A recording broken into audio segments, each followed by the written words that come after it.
ಮಧ್ಯಪ್ರದೇಶ ಕಾಂಗ್ರೆಸ್ನಲ್ಲಿ ಇದೀಗ ಹೊಸ ಸಂಚಲನ ಎದ್ದಿದೆ. ಗಾಂಧಿ ಕುಟುಂಬಕ್ಕೆ ಅತ್ಯಾಪ್ತರಾಗಿದ್ದ ಕಮಲ್ನಾಥ್ ಕಾಂಗ್ರೆಸ್ಗೆ ಗುಡ್ ಬೈ ಹೇಳೋ ಲಕ್ಷಣಗಳು ಕಾಣಿಸ್ತಾ ಇದೆ. ಕೈ ತೊರೆದು ಕಮಲ ಹಿಡಿತಾರೆ ಅನ್ನೋದು ಈಗ ಸದ್ಯಕ್ಕೆ ಸಂಚಲನ ಮೂಡಿಸಿದೆ.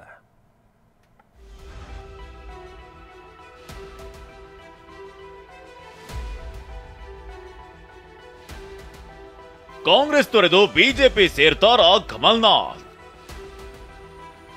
ಗಾಂಧಿ ಕುಟುಂಬದ ನಿಷ್ಠಾವಂತ ಕಮಲ್ ನಡೆ ಕುತೂಹಲ. ಲೋಕಸಭಾ ಚುನಾವಣೆಗೆ ಇನ್ನೇನೋ ಕೆಲವೇ ತಿಂಗಳು ಬಾಕಿ ಇದೆ. ಕಾಂಗ್ರೆಸ್ ಪಡೆಗೆ ಮತ್ತೊಂದು ಶಾಕ್ ಎದುರಾಗಿದೆ. ಮಹಾರಾಷ್ಟ್ರದ ಕಾಂಗ್ರೆಸ್ ಹಿರಿಯ ನಾಯಕ ಅಶೋಕ್ ಚೌಹಾಣ್ ಪಕ್ಷ ತೊರೆದ ಬೆನ್ನಲ್ಲೇ ಇದೀಗ ಮಧ್ಯಪ್ರದೇಶ ರಾಜಕೀಯದಲ್ಲಿ ಬಿರುಗಾಳಿ ಎದ್ದಿದೆ.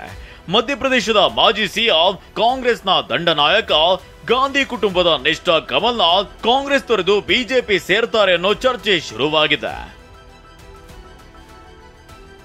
ಕಮಲ್ನಾಥ್ ಚಿಂದ್ವಾರ ಕ್ಷೇತ್ರದ ಪ್ರವಾಸ ರದ್ದುಗೊಳಿಸಿ ದೆಹಲಿಗೆ ಹಾರಿದ್ದಾರೆ. ಪುತ್ರ ನಕುಲ್ನಾಥ್ ಕೂಡ ದೆಹಲಿಗೆ ದೌಡಾಯಿಸಿದ್ದಾರೆ. ಕಮಲ್ನಾಥ್ ದಿಲ್ಲಿಗೆ ತೆರಳಿದ್ದು ಬಿಜೆಪಿ ನಾಯಕರ ಜೊತೆ ನಿಮ್ಮ ಉಬ್ಬಿದ ರಕ್ತನಾಳಗಳ ಸಮಸ್ಯೆಗೆ ಎವಿಸ್ ಆಸ್ಪತ್ರೆಯಲ್ಲಿ ಕೇವಲ 30 ನಿಮಿಷದ ಲೇಸರ್ ಚಿಕಿತ್ಸೆಯೊಂದಿಗೆ ಮುಕ್ತಿ ಹೊಂದಬಹುದು. ಹೆಚ್ಚಿನ ವಿವರಗಳಿಗಾಗಿ ಸಂಪರ್ಕಿಸಿ 8088837300. ಸಭೆ ನಡೆಸಲಿದ್ದಾರೆ ಅಂತ ತಿಳಿದು ಬಂದಿದೆ.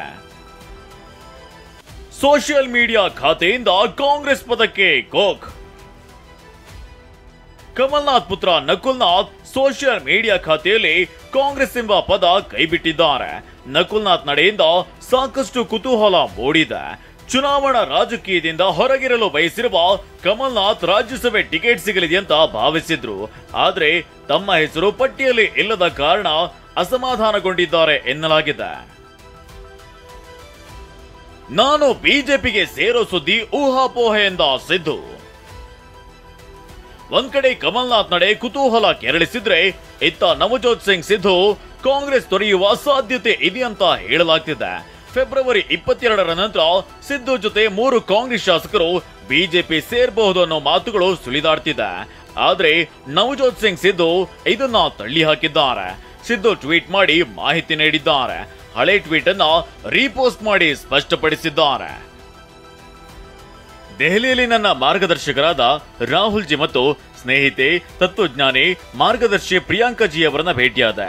ನೀವು ನನ್ನ ಜೈಲಿನಲ್ಲಿಡಬಹುದು, ನನ್ನನ್ನ ಬೆದರಿಸಬಹುದು, ನನ್ನ ಎಲ್ಲ ಹಣಕಾಸು ಖಾತೆಗಳನ್ನ ನಿರ್ಬಂಧಿಸಬಹುದು. ಆದ್ರೆ ಪಂಜಾಬ್ ಅಂತೂ ನನ್ನ ನಾಯಕರಿಗೆ ನನ್ನ ಬದ್ಧತೆ ಏನೆಂದು ಗೊತ್ತಿದೆ. 1 ಇಂಚು ಕೂಡ ಕದಲೋದಿಲ್ಲ ಅಥವಾ ಹಿಂದೆ ಸರಿಯೋದಿಲ್ಲ. ಅದೇನೇ ಹೇಳಿ, ಮಧ್ಯಪ್ರದೇಶ ರಾಜಕೀಯದಲ್ಲಿ ದೊಡ್ಡ ಕಂಪನ ಎದ್ದಿದೆ. ಕಾಂಗ್ರೆಸ್ನ ಪ್ರಬಲ ನಾಯಕ ಕಮಲ್ನಾಥ್ ನಡೆ ಕುತೂಹಲ ಮೂಡಿಸಿದೆ. Bureau report ಟಿವಿ9.